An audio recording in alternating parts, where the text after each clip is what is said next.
আমি বনী ইসরায়েলদের প্রতি তাদের কিতাবের মধ্যে এ কথার ঘোষণা দিয়েছিলাম, অবশ্যই তোমরা দুবার আমার জমিনে বিপর্যয় সৃষ্টি করবে এবং মানুষের উপর তখন বড় বেশি বাড়াবাড়ি করবে। অতঃপর এ দুয়ের প্রথমটির নির্ধারিত সময় যখন এসে হাজির হল, তখন তোমাদের বিপর্যয় বন্ধ করার জন্য আমি তোমাদের উপর আমার এমন কিছু বান্দাকে পাঠিয়েছিলাম যারা ছিল বীরত্বের অধিকারী। অতঃপর তারা তোমাদের ঘরে ঘরে প্রবেশ করে সবকিছুই তছনছ করে দিয়ে গেল। আর এভাবেই আমার শাস্তির প্রতিশ্রুতি কার্যকর হয়ে থাকে। অতঃপর আমি দুশমনদের উপর বিজয় দিয়ে দ্বিতীয়বার তোমাদের সুদিন ফিরিয়ে দিলাম এবং ধন সম্পদ ও সন্তান সন্ততি দিয়ে তোমাদের আমি সাহায্য করলাম। সর্বোপরি এ জনপদে আমি তোমাদের সংখ্যাগরিষ্ঠ করলাম। যদি তোমরা কোনো ভালো কাজ করে থাকো, তা করেছ একান্তভাবে তোমাদের নিজেদের জন্য।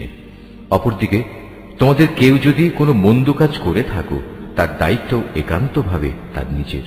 অতঃপর যখন আমার দ্বিতীয় প্রতিশ্রুতির সময় হাজির হল, তখন আমি আর এক দলকে তোমাদের মোকাবেলার জন্য পাঠিয়েছিলাম, যেন তারা তোমাদের মুখমণ্ডল কালিমাচ্ছন্ন করে দেয়, যেমন করে প্রথমবার এ ব্যক্তিরা মসজিদে আকসায় প্রবেশ করেছে এবং এর প্রচুর ক্ষতি সাধন করেছে। আবারও যেন তারা মসজিদে প্রবেশ করতে পারে এবং যে যে জিনিসের উপর তারা অধিকার জমাতে পারে তাই যেন তারা ধ্বংস করে দিতে পারে। সম্ভবত এর মাধ্যমে আল্লাহ তাআলা তোমাদের উপর অনুগ্রহ করবেন। আর তোমরা যদি আবার বিদ্রোহের দিকে ফিরে যাও, তাহলে আমিও আমার শাস্তির পুনরাবৃত্তি করব। আর আমি তো কাফেরদের জন্য জাহান্নামকে তাদের চির কারাগারে পরিণত করে দেখেছি।